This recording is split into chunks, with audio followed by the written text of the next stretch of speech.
My childhood, as I said, growing up with foster people, very kind and caring, and in the outskirts of Sydney.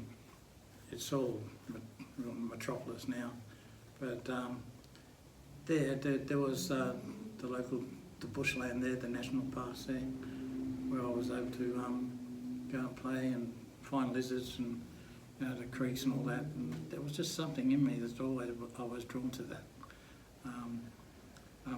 Little did I know that was actually why I was actually born with all that. But finding snakes and lizards and things. But growing up in childhood, Sydney, I was the only Aboriginal person in school. From the primary school, which is quite a few hundred, to high schools, there's about 1,000, I guess.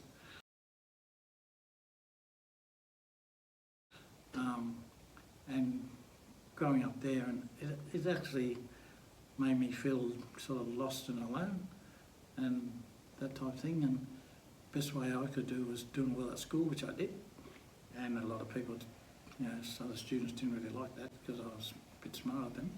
And that also just created a bit of a divide, which I was later to learn that this is because I'm Aboriginal and I'm completely different than the other kids, and that's how I learned how to. Okay, well that's the way it is. I learned how to fight, not physically but mentally as well, to be all resilient and things, and it just made me a lot stronger. But of course, in my high school years, that's when I started thinking about my birth family and not having any connection whatsoever with that. Asking who I am. I know youngsters go through that, but being Aboriginal and being sort of fostered out in the welfare system, I just grew up to thinking about who my real people are.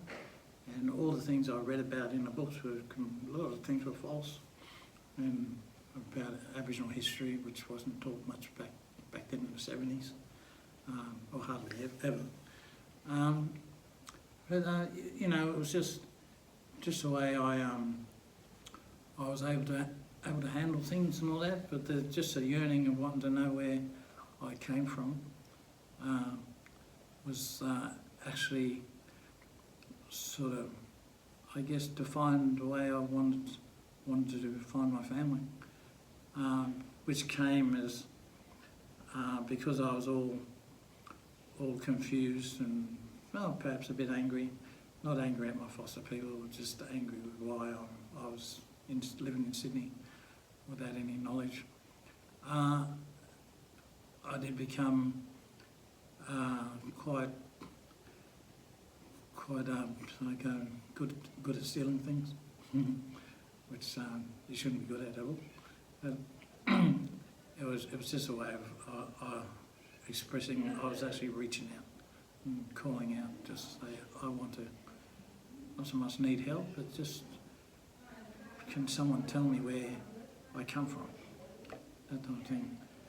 But after all the things I've been doing, went to court and then broke a bond, and then I went into the boys' homes for 3 years, where I found a cousin who knew my family, and he went back home and told my mum, and my auntie found me in 1976.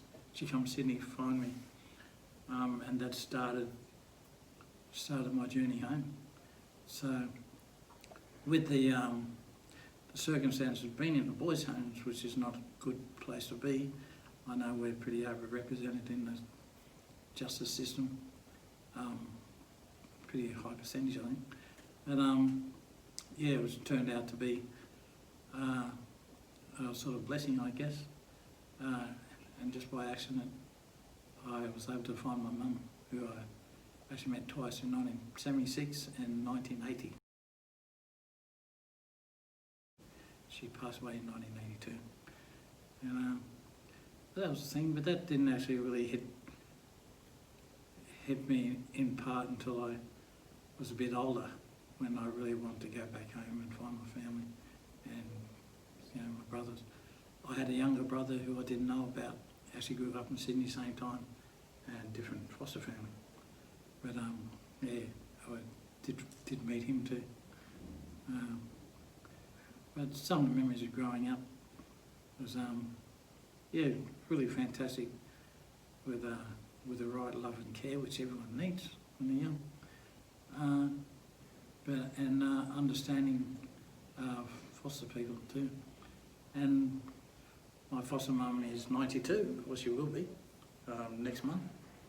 And I have to speak with her every weekend and let her know what's going on.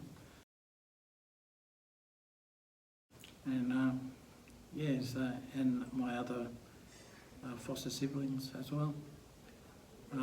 2017, I lost two of my brothers. It's just me and my sister left now, which is just a way that's just brought us closer.